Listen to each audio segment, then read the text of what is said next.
قرآن قرآن قرآن کی روشنی،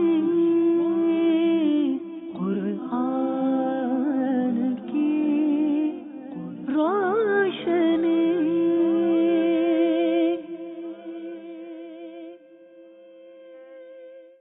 الحمد للہ رب العالمین والصلاة والسلام علی سید الانبیاء والمرسلین، اما بعد فاعوذ باللہ من الشیطان الرجیم، بسم اللہ الرحمن الرحیم۔ الصلاة والسلام علیک یا رسول اللہ وعلی آلک واصحابک یا حبیب اللہ۔ الصلاة والسلام علیک یا نبی اللہ وعلی آلک واصحابک یا نور اللہ۔ سرکار دو عالم نور مجسم شاہ بنی آدم رسول محتشم صلی اللہ تعالی علیہ وسلم کی ذات والا صفات پر درود و سلام پڑھنے کی بے شمار فضیلتیں اور برکتیں ہیں۔ نبی پاک صلی اللہ علیہ وسلم نے فرمایا، زینوا مجالسکم بالصلاۃ علی فإن الصلاۃ علی نور لکم یوم القیامہ۔ فرمایا، تم اپنی مجلسوں کو مجھ پر درود پاک پڑھ کر آراستہ کرو، بے شک تمہارا مجھ پر درود پاک پڑھنا قیامت کے دن تمہارے لیے نور ہوگا۔ صلو علی الحبیب صلی اللہ تعالی علی محمد صلی اللہ تعالی علیہ وسلم۔ میٹھے میٹھے اسلامی بھائیوں اور مدنی چینل کے ناظرین، الحمدللہ سلسلہ قرآن کی روشنی میں حاضر ہیں۔ اس سلسلے میں قرآن کریم برہان رشید کی چند منتخب آیات کی روشنی میں ہم اپنی اصلاح کے لیے مفتی دعوت اسلامی شیخ الحدیث و تفسیر حضرت علامہ مولانا مفتی محمد قاسم عطاری سلمہ الباری سے تفاسیر کی روشنی میں مدنی پھول حاصل کرتے ہیں۔ حضرت عبداللہ بن رواحہ رضی اللہ تعالی عنہ نے قسم کھائی تھی کہ میں اپنے بہنوئی حضرت نعمان بن بشیر رضی اللہ تعالی عنہ سے کلام نہیں کروں گا، نہ ان کے گھر جاؤں گا اور نہ ہی ان کے مخالفین سے ان کی صلح کرواؤں گا۔ جب اس کے متعلق ان سے کہا جاتا تو وہ کہتے کہ میں قسم کھا چکا ہوں، اس لیے یہ کام نہیں کر سکتا۔ اس پر سورہ بقرہ آیت نمبر 224 نازل ہوئی۔ اللہ تبارک و تعالی ارشاد فرماتا ہے، وَلَا تَجْعَلُوا اللَّهَ عُرْضَةً لِأَيْمَانِكُمْ أَن تَبَرُّوا وَتَتَّقُوا وَتُصْلِحُوا بَيْنَ النَّاسِ وَاللَّهُ سَمِيعٌ عَلِيمٌ۔ اور اپنی قسموں کی وجہ سے اللہ کے نام کو احسان کرنے اور پرہیزگاری اختیار کرنے اور لوگوں میں صلح کرانے میں آڑ نہ بنا لو، اور اللہ سننے والا جاننے والا ہے۔ میٹھے میٹھے اسلامی بھائیوں اور مدنی چینل کے ناظرین، قرآن کریم برہان رشید کی اس آیت کا نزول تو اگرچہ خاص موقع پر ہوا، لیکن یہ قرآن کا اعجاز ہے کہ قرآن کریم کی آیات رہتی دنیا تک کے مسلمانوں کے لیے راہ نجات ہیں اور ضابطۂ حیات ہیں۔ اگر ہم قرآن پاک کو پڑھنا شروع کر دیں، سمجھنا شروع کر دیں، تو یقین جانیے ہماری ساری مشکلات کا حل اسی قرآن کے اندر موجود ہے۔ اس آیت کریمہ میں اللہ تبارک و تعالیٰ نے مسلمانوں سے کیا کیا ارشاد فرمایا ہے، اس کے تحت مسلمانوں کے لیے کن باتوں کا خیال رکھنا ضروری ہے، انشاءاللہ مفتی صاحب سے اس بارے میں سوالات کریں گے۔ مفتی صاحب، قرآن پاک میں اللہ پاک نے ارشاد فرمایا کہ اپنی قسموں کی وجہ سے اللہ کے نام کو احسان کرنے اور پرہیزگاری اختیار کرنے اور لوگوں میں صلح کرانے میں آڑ نہ بنا لو۔ تو اب بعض لوگوں کی عادت ہوتی ہے کہ وہ کوئی کام کرنا چاہتے ہیں تو اس سے پہلے قسم کھا لیتے ہیں، یا بعض اوقات یوں بھی ہوتا ہے کہ نیک کام کرنے کی عادت ہوتی ہے یا نیک کام کرنا چاہتے ہیں، لیکن کسی کے بہکاوے میں آ کر یا شیطان کے وسوسوں کا شکار ہو کر یا بسا اوقات تو غصے کی وجہ سے ایسی قسمیں کھا لیتے ہیں کہ جس کی وجہ سے وہ نیک کام کرنے سے محروم رہ جاتے ہیں۔ تو اس پر کچھ ارشاد فرمائیے کہ نیک کام سے رکنے کی قسم کھا لینا یہ کیسا ہے، اور کیا ایک مسلمان کو ایسا کرنا چاہیے؟ بسم اللہ الرحمن الرحیم۔ آیت مبارکہ کا جو شان نزول ہے وہ اس آیت کے مفہوم کو واضح کر دیتا ہے، اور مسلمان کا طرز عمل کیا ہونا چاہیے اسے بھی اس کے اندر بیان کر دیا گیا۔ آیت مبارکہ میں جو فرمایا گیا وہ یہ ہے، وَلَا تَجْعَلُوا اللَّهَ عُرْضَةً لِأَيْمَانِكُمْ۔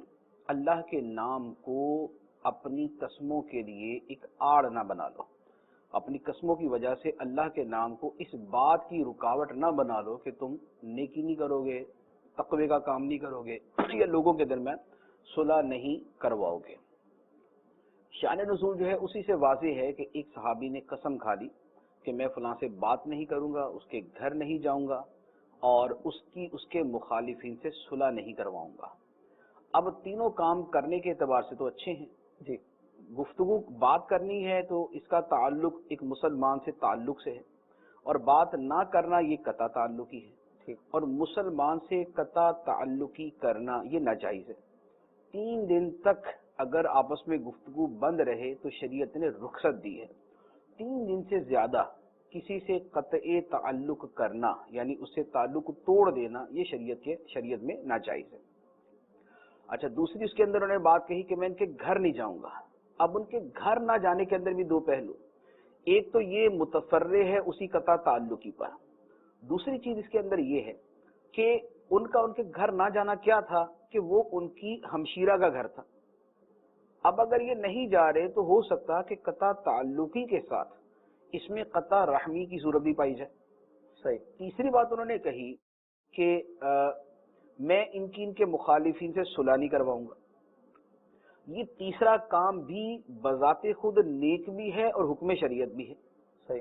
صلح کروانا بہت اچھا کام ہے۔ قرآن پاک کی آیات مبارکہ ہے کہ اللہ تعالیٰ اس بات کو پسند فرماتا ہے۔ اللہ تعالیٰ کسی بات کے اعلان کو پسند نہیں فرماتا، لیکن اس میں یہ بات داخل ہے کہ وہ آپس کے اندر مسلمانوں کی صلح کروا دیں۔ جی اچھا، پھر صلح کروانا ویسے ایک اچھا کام ہے۔ اللہ تعالیٰ فرماتا ہے وَالصُّلْحُ خَيْرٌ، صلح بہتر ہے۔ اچھا، تیسری بات یہ ہے کہ جہاں پر آدمی کے لیے ممکن ہے کہ 2 مسلمانوں میں صلح کروا دے، اور یہ کروا سکتا ہے، تو اس کے لیے حکم شرع ہے کہ انہوں میں صلح کروائے۔ تو گویا ان کی اس بات کے اندر 3 چیزیں تھیں اور تینوں ہی اپنی جگہ اہمیت کے حامل تھی، لیکن اب چونکہ قسم کھا چکے، اب وہ تینوں کام نہیں کر رہے، نہ گفتگو کر رہے، نہ اپنے جو ہے وہ ہمشیرہ کے گھر جا رہے، نہ لوگوں کے درمیان صلح کروا رہے، تو اس کے اوپر ان کا دل بھی کرتا ہوگا کہ نیکی کا کام ہے میں نہ چھوڑوں، لیکن ایک اللہ کے نام کا تقدس بھی ہے کہ قسم کھائی ہوئی ہے، جی برخلاف کریں گے تو قسم ٹوٹے گی۔ قسم ٹوٹنے کا مطلب ہے کہ اللہ کے نام کی لاج جو انہیں رکھنی تھی وہ نہیں رکھی، تو ان کی نظر میں قسم ایک بہت بڑا امر تھا۔ جیسے آج کل بھی جو لوگ قسم کھاتے ہیں تو قسم کو بڑا ایک اہم معاملہ سمجھتے ہیں۔ ایسا نہیں ہے کہ ادھر قسم کھائی ادھر توڑ دی، ادھر کھائی ادھر توڑ دی، وہاں کھائی وہاں توڑ دی، ایسا نہیں ہے۔ تو جنہیں اللہ تعالیٰ کے نام کی عظمت کا احساس ہے وہ اس چیز کو بڑا اہم سمجھتے ہیں، تو اس پر اللہ تبارک و تعالیٰ نے خود انہیں حل ارشاد فرما دیا۔ انہیں فرما دیا کہ پہلی یہاں پر بالکل ابتدائی بات ہی کہہ دی کہ اللہ کے نام کو نیکی کی راہ میں رکاوٹ نہ بناؤ۔ اللہ کا نام تو نیکی کرنے کے لیے معاون ہونا چاہیے نا، نہ کہ نیکی سے رکاوٹ کا ذریعہ بن جانا چاہیے۔ اللہ کے نام پہ تو صلح ہونی چاہیے، جی نہ کہ اللہ کے نام پہ صلح کروانے سے رک جائے۔ اللہ کے نام پہ تو صلہ رحمی ہونی چاہیے، مسلمانوں کے تعلقات بڑھنے چاہیے، نہ کہ اسی نام کی وجہ سے تعلقات ٹوٹے کے ٹوٹے رہ جائیں۔ تو اس پر فرمایا کہ اللہ کے نام کو آڑ نہ بناؤ کہ تم آپس کے اندر تم نیکی نہیں کرو گے، تقوی نہیں اختیار کرو گے اور مسلمانوں کے درمیان صلح نہیں کرواؤ گے۔ اب یہ بات کہ اگر کوئی مسلمان ایسا کر بیٹھے تو اس کے لیے کیا حکم ہے؟ کسی نے قسم کھا لی، اور بعض اوقات ایسا ہوتا بھی ہے جیسے آپ نے بھی بیان کیا ہے کہ بعض لوگ قسم کھا لیتے ہیں کہ جی خدا کی قسم میں آئندہ اس سے بات نہیں کروں گا۔ جی اب وہ سگا بھائی ہوتا ہے، کوئی آپس میں انبن ہو گئی اور اس پہ قسم کھا لی کہ آج کے بعد جینا مرنا ختم، نہ میں نے اس کے گھر جانا، نہ میں نے اس سے بات کرنی۔ دوستوں کے ساتھ بھی ایسا معاملہ ہو جاتا ہے۔ اب ایسی صورت میں کیا حکم ہے؟ تو ایسی صورت میں حکم شرعی یہ ہے کہ قسم کو ان نیک کاموں میں رکاوٹ نہ بنائے، بلکہ اپنے جو نیک کام ہے وہ کر لے، قسم ٹوٹ جائے گی اس کا کفارہ ادا کر دے، اس کا کفارہ ادا کر دے۔ نبی پاک علیہ الصلوۃ والسلام کی حدیث مبارک بھی ہے کہ اگر تم میں سے کوئی شخص قسم کھا لے اور پھر اس قسم کے خلاف کرنے کو بہتر سمجھے تو وہ قسم کو توڑ دے اور اس کا کفارہ ادا کر دے۔ لہذا اب ایسی صورت میں اگر کسی شخص نے قسم کھا لی کہ میں فلاں مسلمان سے بات نہیں کروں گا، میں اس کے گھر نہیں جاؤں گا، میں فلاں نیکی کا کام نہیں کروں گا، تو ایسی صورت میں وہ نیکی کا کام کر لے اور اپنی قسم کا کفارہ ادا کر دے۔ بہت خوبصورت انداز میں مفتی صاحب نے قسم کے بارے میں مدنی پھول ارشاد فرمائے کہ قسم کی وجہ سے نیک کام کو ترک نہیں کرنا چاہیے، کہ قسم کو آڑ بنا لی کہ اللہ کے نام کی میں تو قسم کھا چکا ہوں، اب میں یہ کام کر ہی نہیں سکتا۔ اور اسی طرح شریعت کا جو مزاج وہ بھی بیان فرمایا کہ کسی مسلمان سے بلا اجازت شرعی 3 دن تک تعلق توڑے رکھنا اور قسم کی وجہ سے اس سے بات نہ کرنا، اس کے گھر نہ جانا اور اپنے رشتہ داروں سے قطع تعلق ہی کر لینا، تو کسی طور پر بھی یہ مناسب نہیں ہے۔ اور بڑی خوبصورت حدیث پاک بھی مفتی صاحب نے بیان فرمائی، جس کا مضمون یہ کہ نبی پاک علیہ الصلوۃ والسلام نے فرمایا کہ اگر تم قسم کھا بیٹھو کسی نیک کام سے رکنے کی اور اس کام میں بہتری سمجھو تو قسم کو توڑ دو اور اس نیک کام کو کرو۔ تو ہمیں بھی چاہیے کہ ہم اسی بات کو اختیار کریں اور نیک کاموں سے رکنے کی قسم نہ کھائیں۔ اچھا مفتی صاحب، اس میں ایک بات یہ بھی ہے، اس آیت کریمہ پر اگر غور کریں تو یوں لگتا ہے، اور یہ جو ارشاد فرمایا گیا، آپ نے جو کلام کیا، اس سے بھی یہ بات پتہ چلتی ہے کہ اللہ کے نام کی قسمیں نہ کھاؤ، تو کیا دوسری چیزوں کی قسمیں کھا سکتے ہیں؟ غیر اللہ کی قسمیں کھا لیں۔ بعض اوقات اس طرح ہوتا ہے کہ ماں اپنے بچے کے سر پر ہاتھ رکھ کے قسم کھاتی ہے، یا باپ بعض اوقات اس طرح کی قسمیں کھاتا ہے، تو کیا یہ ہم مراد لیں؟ کیا اس سے یہ مفہوم نکلتا ہے کہ اللہ کے نام کی قسمیں نہ کھاؤ بلکہ دوسری چیزوں کے نام کی قسمیں کھا سکتے ہو؟ اس میں تھوڑی سی میں ایک بات کی وضاحت کر دوں۔ وہ جو پہلے بات کی ہے، بعضوں کا تو توجہ نہیں ہوتی تو اس کا کچھ اور سمجھ لیتے ہیں، میں دوبارہ اس کی وضاحت کر دوں کہ یہ جو مسلمان سے تعلق توڑنا ہے، 3 دن تک رخصت ہے اگر یہ اس سے بات نہ کرے۔ جی 3 دن سے زیادہ کرے گا تو گناہ ہوگا، ٹھیک ہے، 3 دن سے زیادہ کرے گا تو گناہ ہوگا۔ تو یہ میں نے جدا گانا اس لیے کر دیا تاکہ یہ ذہن میں رہے۔ 3 دن تک کی رخصت اس لیے ہے کہ بعض اوقات کوئی اتنا بڑا معاملہ ہو جاتا ہے کہ ایک آدمی کی طبیعت مائل ہی نہیں ہوتی، اب اگر اسے کہا جائے نا کہ نہیں ابھی کے ابھی جو ہے جا کے اس سے بات کرو، تو ہو سکتا ہے کہ وہ معذ حکم شریعت کا انکار کر دے گا، میں نہیں مانتا ایسی بات کو۔ تو اس لیے شریعت نے ٹائم رکھا، کھانا کھائے گا، سوئے گا، ادھر ادھر جائے گا، آئے گا، تھوڑی سی وقت گزرے گا تو اسے 3 دن تک کی رخصت عطا فرما دی۔ اچھا، اب یہ جو آپ نے سوال کیا کہ اللہ کے نام کی قسم نہ کھاؤ تو کیا دوسری چیزوں کی قسم کھا سکتے ہیں؟ اس میں پہلی بات تو یہ ہے کہ آیت میں یہ نہیں فرمایا کہ اللہ کے نام کی قسم نہ کھاؤ، یہ نہیں فرمایا۔ جی آیت میں فرمایا اللہ کے نام کو نیکی کرنے کے لیے رکاوٹ نہ بناؤ، یعنی وہ قسم نہ کھاؤ کہ جس قسم کی وجہ سے تم نیکی سے رک جاؤ۔ قسم کھا لی کہ میں فلاں سے بات نہیں کروں گا، قسم کھا لی کہ میں نے اس مسجد میں نہیں جانا آئندہ، قسم کھا لی کہ میں اپنے فلاں رشتہ دار کی آئندہ مدد نہیں کروں گا، تو قسم کو نیکی کے لیے رکاوٹ نہ بننا۔ آیت کا جو عبارت النص ہے وہ جی یہ نہیں کہ قسم نہ کھاؤ، قسم کھانے کی ممانعت نہیں ہے، جی ہاں کثرت سے قسمیں کھانے کی سے فرمایا گیا کہ اس سے بچنا چاہیے، عادت نہیں بنانی چاہیے، ورنہ قسم کھانے کی فی نفسی اجازت ہے۔ نبی پاک علیہ الصلوۃ والسلام نے خود بھی قسمیں کھائیں، صحابہ کرام بھی قسمیں کھاتے تھے، قرآن پاک کے اندر قسموں کے باقاعدہ احکام بھی بیان کیے گئے، ان کا کفارہ بھی بیان کیا گیا، وہ سارے احکام بیان کیے گئے، لہذا قسم کھانا منع نہیں ہے، زیادہ قسمیں کھانا اچھا نہیں ہے، اور قسم کو نیکی کے لیے رکاوٹ بنا لینا یہ ممنوع ہے، ٹھیک ہے، اس سے منع کیا۔ تو آیت کا جو اصل مصداق اور انطباق ہے وہ اس صورت میں۔ جی اب دوسری بات کہ کیا دوسروں کی قسم کھا سکتے ہیں یا نہیں، تو وہ اس پر تو متفرع نہیں ہوتی، کیونکہ یہ بات ہی نہیں ہے کہ اللہ کی قسم جو ہے وہ نہ کھاؤ تو اس سے متفرع کرے تو دوسرے کی کھا سکتے ہیں، وہ نہیں۔ ہاں جدا گانا اس کا یہ سوال بن جاتا ہے کہ کیا دوسروں کی قسم کھا سکتے ہیں، جیسے یہ صورت ہے کہ بھی اپنے بچے کے سر کی قسم کھا لی یا کسی اور چیز کی قسم کھا لی، باپ کی قسم کھا لی، تو اس کا حکم، اس کا جواب یہ ہے کہ حدیث مبارک کے اندر اللہ کے علاوہ کسی اور کی قسم کھانے سے منع کیا گیا، لہذا بطور قسم کے جو یہ قسم کھاتے ہیں کہ جناب مجھے اپنے بچوں کے سر کی قسم اور مجھے اپنے باپ کی قسم، مجھے مکے مدینے کی قسم، تو یہ ساری قسمیں یہ غیر اللہ کی قسمیں ہیں، ان سے شریعت نے منع کیا، تو اس کی اجازت نہیں ہے، بلکہ بعض صورتوں کے اندر اس سے بڑی سختی کے ساتھ منع کیا گیا، یہاں تک فرمایا کہ من حلف بغیر اللہ فقد اشرک، جس نے غیر اللہ کی قسم کھائی اس نے شرک کا ایک کام کیا، تو یہ اس حد تک یہ ممنوع ہے، لہذا غیر اللہ کی قسم کھانا مطلقاً منع ہے، وہ مطلقاً منع ہے، اللہ تعالیٰ ہی کی قسم کھائی جائے گی لیکن اچھے کام کے لیے اور کبھی کبھار، نہ کثرت سے، نہ کسی برے کام کے لیے قسم کھائی جائے گی، اور غیر اللہ کی قسم مطلقاً نہیں کھائی جائے گی۔ لیکن ہم قرآن پاک میں مفتی صاحب دیکھتے ہیں تو اللہ تعالیٰ کے نام کے علاوہ قسمیں بھی مذکور ہیں۔ اللہ تبارک و تعالیٰ نے خود بھی قرآن پاک میں قسمیں یاد فرمائی ہیں، مثلا والتین والزیتون ہے، یا اس طرح اور بھی کئی مقام پر ہے قسم کے بارے میں۔ تو کیا یہ غیر اللہ کے نام کی قسمیں نہیں ہیں؟ اس بارے میں کیا فرمائیں گے؟ دیکھیے قسمیں تو غیر اللہ کے نام کی ہی ہیں، اور سینکڑوں کی تعداد میں ہیں، جی۔ سینکڑوں کی تعداد۔ والضحیٰ واللیل اذا سجا والشمس وضحاها والقمر اذا تلاها والنہار اذا جلاها واللیل اذا یغشاها والسماء وما بناها والارض وما طحاها والنفس وما سواها، یہ ساری قسمیں ہیں، ٹھیک ہے، والطور وکتاب مسطور، یہ بھی قسمیں ہیں۔ جی۔ لیکن یہ جو حکم ہے وہ تو ہمیں ہوگا نا، اللہ کو تو حکم نہیں ہوگا کوئی، حکم اللہ کے لیے تو نہیں ہوتا، وہ تو قادر ہے، مالک ہے، خالق ہے، اس کی شان ہے، وہ قسمیں یاد فرماتا ہے تو اس شے کی عزت کو بڑھا دیتا ہے، وہ قسم بیان فرماتا ہے کسی چیز کی تو اس شے کی شان بڑھاتا ہے۔ اس نے اگر قسم یاد فرمائی ہے صبح کی روشنی کی یا رات کی، تو اس نے ایک رات کی عظمت کی گواہی دی ہے کہ رات ایک عظیم الشان چیز ہے، کہ تغیرات اس کے اندر کتنے واقع ہوتے ہیں کہ پوری دنیا تاریک ہو جاتی ہے، روشن تھی اور تاریک ہو گئی۔ تو اللہ تعالیٰ کا جو قسم کا معاملہ ہے اس پر بندوں کے معاملات کو قیاس نہیں کیا جاتا، بندوں کے معاملات پر اللہ تعالیٰ کے معاملات کو قیاس نہیں کیا جاتا۔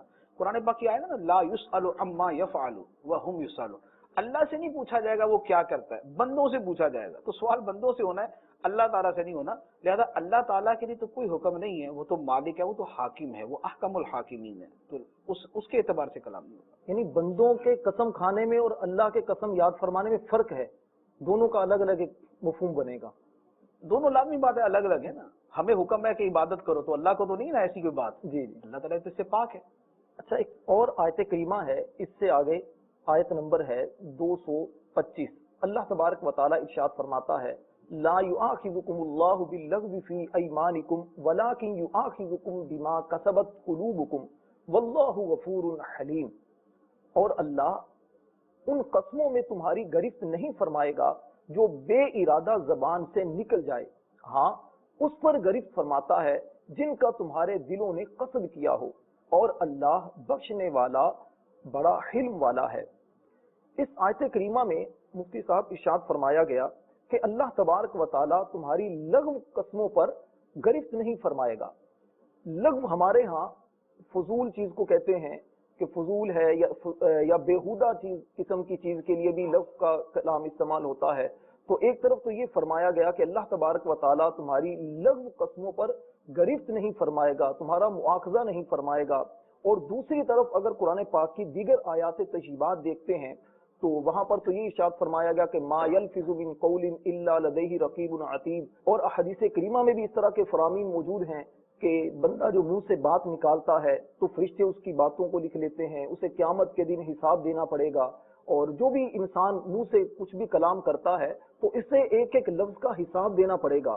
تو یہ دونوں چیزیں کیا الگ الگ ہیں یا اس کا مفہوم کیا ہے؟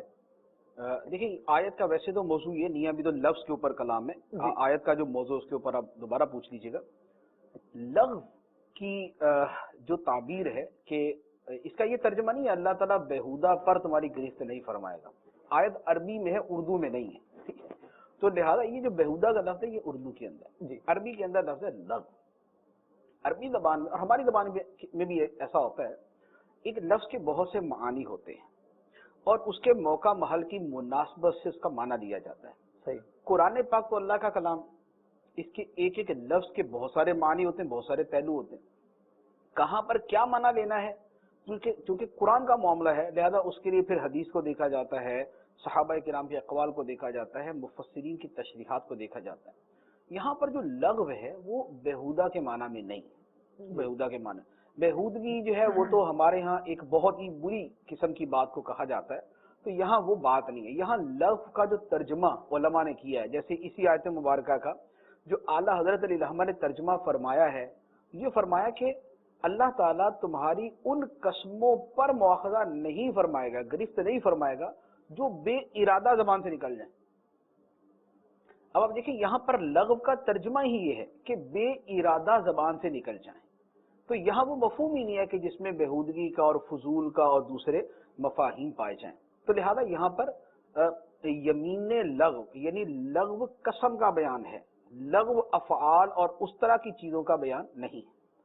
اب یہ ہے کہ چلیں جو بھی ہے، بہرحال یہ ایک لغو کی بات تو یہاں پر ہے، اور اس پر یہ فرمایا گیا کہ مواخذہ نہیں، اللہ تعالیٰ تمہاری قسموں میں سے جو لغو ہیں ان پر مواخذہ گرفت نہیں فرمائے گا، جبکہ دوسری طرف آیت میں فرمایا گیا کہ ایک ایک جملہ لکھنے کے لیے فرشتہ موجود ہے، کرامن کاتبین لکھتے ہیں، قیامت کے دن حساب کیا جائے گا۔ پھر جیسے ہمارے دعوت اسلامی کے ماحول کے اندر بھی کفل مدینہ پیڈ ہے کہ لکھ کے بات کرو تاکہ عادت بنے کم بولنے کی اور درست بولنے کی، ایک ایک لفظ کے اوپر حساب ہونا ہے۔ جب ایک ایک لفظ پر حساب ہے تو مواخذہ تو ہو گیا۔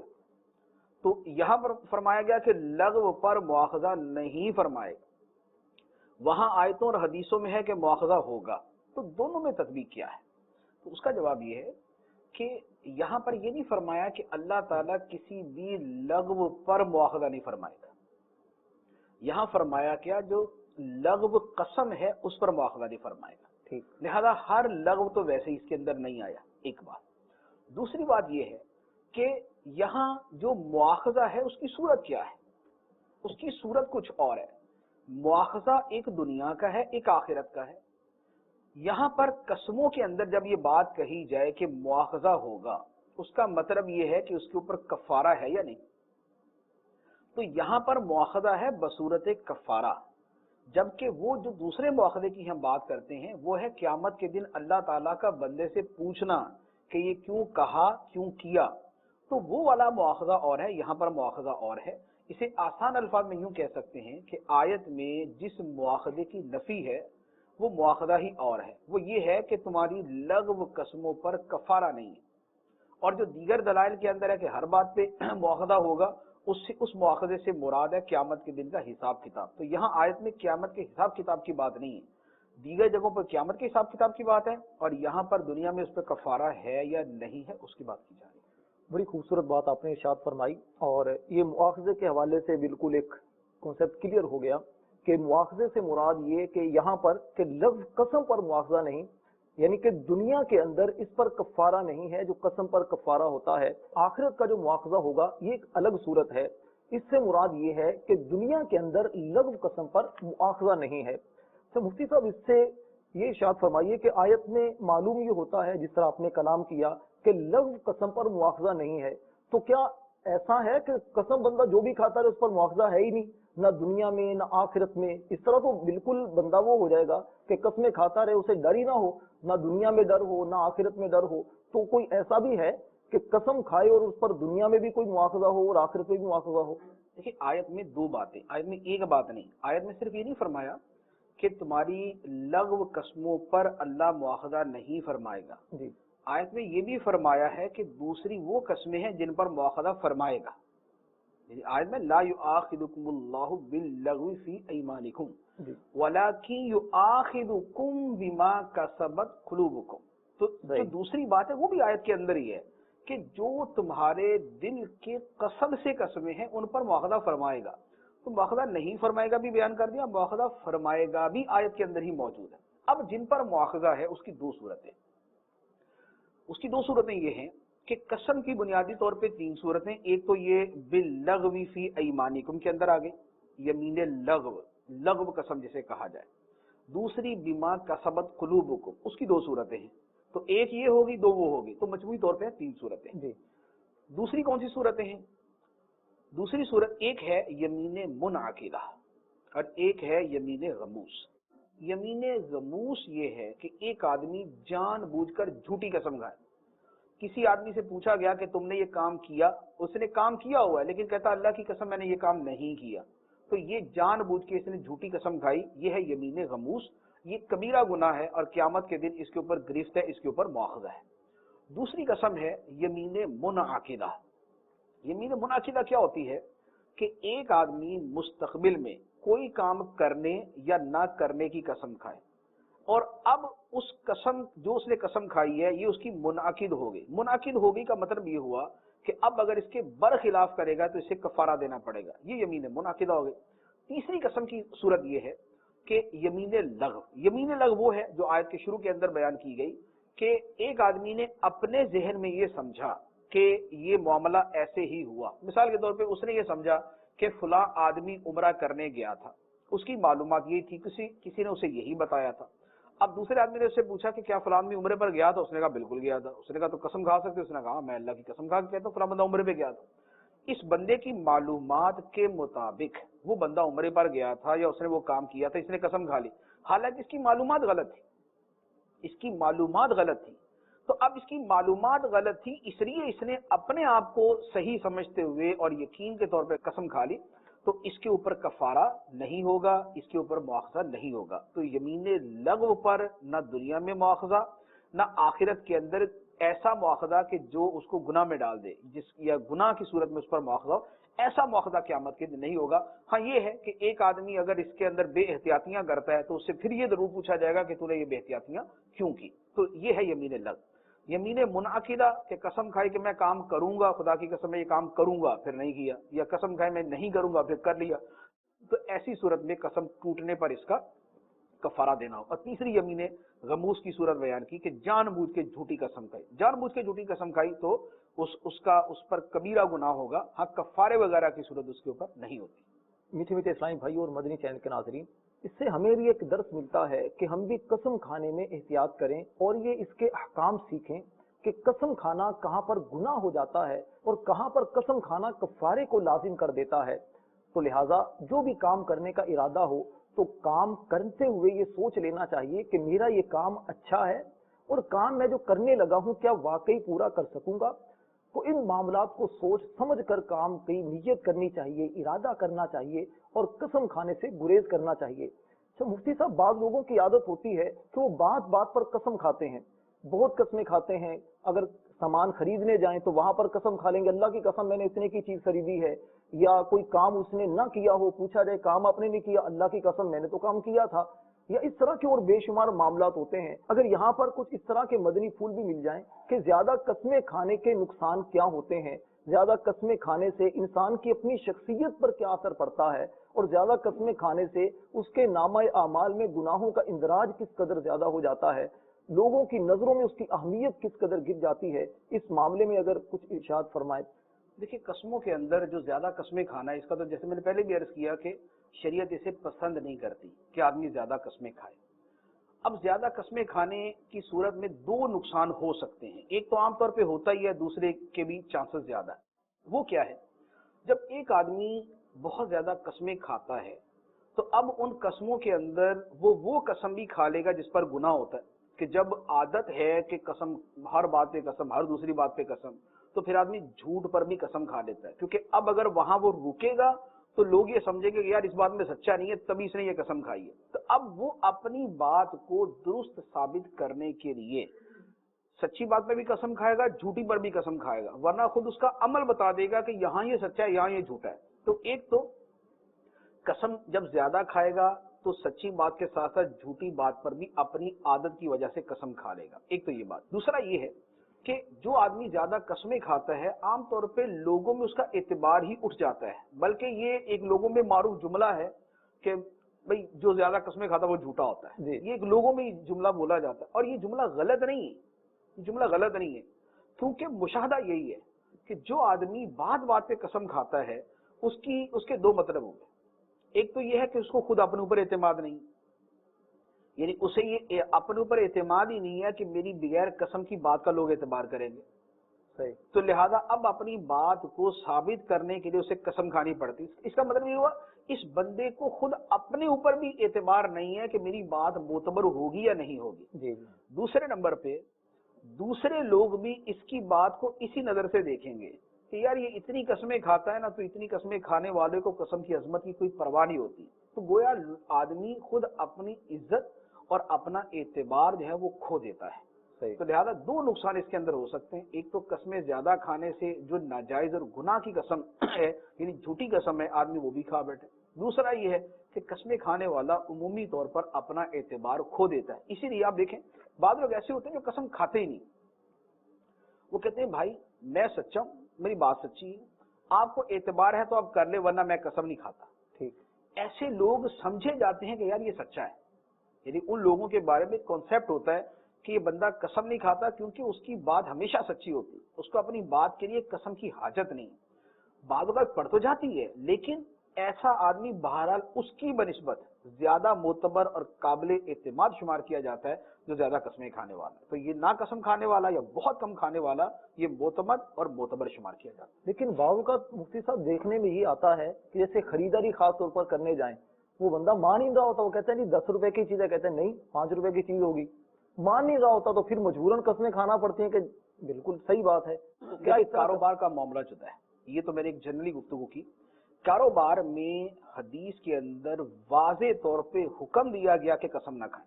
اچھا، فرمایا گیا کہ قسم جو ہے وہ سودا بکوا دے گی، برکت مٹا دے گی. یہ حدیث مبارک.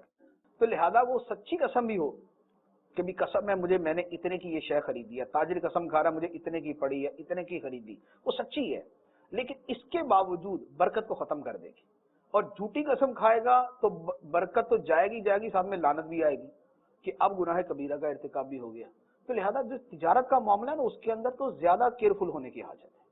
تو اگر کسی نے قسم کھائی اس کا مطلب ہم اس سے چیز نہ خریدیں، کیونکہ برکت ختم ہوگی تو بے برکت چیز لے کر تو خود بندہ وہ پریشانی ہو جائے گا. دیکھیے برکت ختم ہونے کی شاید ایک صورت یہ بھی ہے کہ جو تاجر یوں قسمیں کھاتا ہے نا، لوگ اس سے خریدنے سے بھی اوائڈ کرتے ہیں، کیونکہ مال اگر اچھا ہے نا تو مال ہی بولے گا. صحیح. مال اچھا نہیں ہوگا تو تاجر بولے گا. صحیح. تو لہذا ہو سکتا ہے کہ بے برکتی کی صورت ایک یہ بھی ہو کہ اس کی قسموں کی وجہ سے لوگ اس پر اعتبار کرنا چھوڑ دیں. ہم ایک نیچرلی بھی اگر ہم اپنے آپ کو بھی دیکھیں کہ ہم کسی دکان پہ جائیں، اس کی دکان سے ہم نے کوئی چیز خریدی اور ہم نے کہا کہ یار یہ لگ نہیں اتنی معیاری، وہ بولے نہیں اللہ کی قسم معیاری ہے، تو ہمارے دل میں فوراً یہ بات آئے گی کہ یار 10 روپے 50 100 روپے کی چیز کے لیے اللہ کی قسمیں کھا رہی ہے، اس بندے کا یہ دین ایمان ہے. تو ہم ہی اس سے اوائڈ کریں گے کہ نہیں بھائی اس بندے سے خریدنی نہیں ہے جو چھوٹی چھوٹی باتوں کے اوپر جو ہے نا وہ سودا بکوانے کے لیے اللہ کی قسمیں کھاتا ہے. یہ ایک مسلمان کی حیثیت سے ہمارا اپنا مائنڈ سیٹ ہوتا ہے. تو ہو سکتا ہے کہ اس کے برکت جانے کی صورت یہ ہو. اچھا اب یہ بات کہ بھائی جس نے قسم کھا لی اس سے چیز ہی نہ خریدیں، جی تو ایسا نہیں ہے. وہ یوں ہے کہ قسم کھانے سے سودا بک جائے گا لیکن برکت مٹ جائے گی. تو وہ جو برکت کا مٹنا ہے وہ تاجر کے لیے، ہمارے لیے نہیں. صحیح. یعنی ہم نے اگر دودھ خریدا اور اس نے قسم کھا لی اس کے اوپر تو دودھ کی برکت اس کے حق میں جائے گی، ہمارے حق میں ہم خرید رہے ہیں اس سے. اچھا مفتی صاحب، قسم کے بارے میں ایک اور چیز میرے ذہن میں آئی کہ قسم بعض کا جلد بازی میں انسان کھا لیتا ہے، جیسے آپ نے فرمایا کہ بے ارادہ بھی قسم کھا لیتا ہے، اور کبھی انسان ارادتاً بھی قسم کھا لیتا ہے، اور کبھی مستقبل میں کسی کام کرنے پر بھی قسم کھا لیتا ہے. تو اب اگر جلد بازی میں قسم کھا لی تو کیا ایسا ہو سکتا ہے کہ وہ رجوع کر لے قسم سے کہ جی میں نے جو قسم کھا لی تھی کہ میں اپنی بہن کے گھر نہیں جاؤں گا، میں رجوع کرتا ہوں، رجوع ہو جائے گا، اسے کفارہ بھی نہ دینا پڑے اور وہ کوئی معاملات بھی ایسے نہ ہو، پکڑ بھی نہ ہو، اور رجوع ہو جائے قسم میں؟ دیکھیے یہ والا رجوع تو نہیں ہوگا کہ کفارہ بھی نہ دینے پڑے اور رجوع بھی ہو جائے، یہ والا نہیں ہوگا. ہاں ویسے رجوع کا طریقہ شریعت نے خود بتا دیا کہ وہ کام کر لے، نہ جانے کی قسم کھائی کسی کے گھر تو اس کے گھر چلا جائے، قسم کا کفارہ دے دے. تو رجوع کی یہ صورت ہے. یوں نہیں ہو سکتا کہ ایک آدمی نے قسم کھائی اور بعد میں بولے کہ میں نے اس کو بیک لے لیا، واپس لے لیا. تو یہ واپس لینے والی صورت نہیں ہوتی قسم کی. قسم میں رجوع نہیں ہو سکتا. اس میں جو اب اس نے قسم کھا لی ہے اور کفارے کی صورت بنتی ہے تو اسے کفارہ دینا پڑے گا. اگر قسم توڑی ہے تو کفارہ ہی دینا پڑے گا. یا یہ ہے کہ اگر ایسی قسم ہے کہ جس کو اب توڑنا کوئی ضروری نہیں ہے، یعنی ایک تو یہ ہے نا کہ قسم کھائی کہ میں اپنے بھائی سے کبھی بات نہیں کروں گا، یہ قسم اس نے گناہ کی کھائی، یہ قسم ہی اس نے. قسم کے اندر بھی متعدد صورتیں بنتی ہیں نا. ابھی دیکھیں قسم یہ بھی ہو سکتی ہے کہ ایک آدمی نے قسم کہی کہ خدا کی قسم میں اپنے بھائی سے بات نہیں کروں گا. جی اچھا، یہ قسم قطع رحمی کی ہے، رشتہ داری توڑنے کی ہے. لہذا اب حکم شریعت ہے کہ قسم توڑے اور کفارہ ادا کرے، یعنی بھائی سے ملے اور اس کا کفارہ ادا کرے. اچھا ایک اس نے قسم کھائی کہ خدا کی قسم آئندہ میں کبھی نشیوں کی، شرابیوں کی اور بدکاروں کی صحبت میں نہیں جاؤں گا. ایک آدمی عادی تھا، اب اس کے گھر کے معاملات کی وجہ سے یا اس نے اپنے آپ کو روکنے کے لیے قسم کھائی کہ قسم کھا لوں گا پھر رک جاؤں گا ورنہ نہیں رکا جاتا. اب اس نے قسم کھا لی کہ خدا کی قسم آئندہ میں فلاں جواریوں کے اڈے پہ نہیں جاؤں گا، آئندہ میں فلاں گناہ کا کام نہیں کروں گا. اس صورت میں شریعت اسے حکم دیتی ہے کہ قسم پوری کرو. اس صورت میں شریعت بولے گی نا کہ قسم پوری کرو. ایک آدمی نے کہا کہ خدا کی قسم آئندہ میں شراب کے قریب نہیں جاؤں گا، تو اب شریعت کیا کہے گی اس کو کہ قسم توڑ شراب کے قریب جا. شریعت اس پہ واجب کرے گی کہ اس قسم کو پورا کر، کیونکہ اس قسم کو توڑنے کا مطلب ہے شراب پینا اور وہ حرام، اور یہ قسم توڑنا اس تک پہنچائے گا، لہذا یہ قسم توڑنا بھی ناجائز ہوگا. تو اب حکم ہوگا کہ قسم کو جو ہے وہ اب اس قسم کو پورا کرے.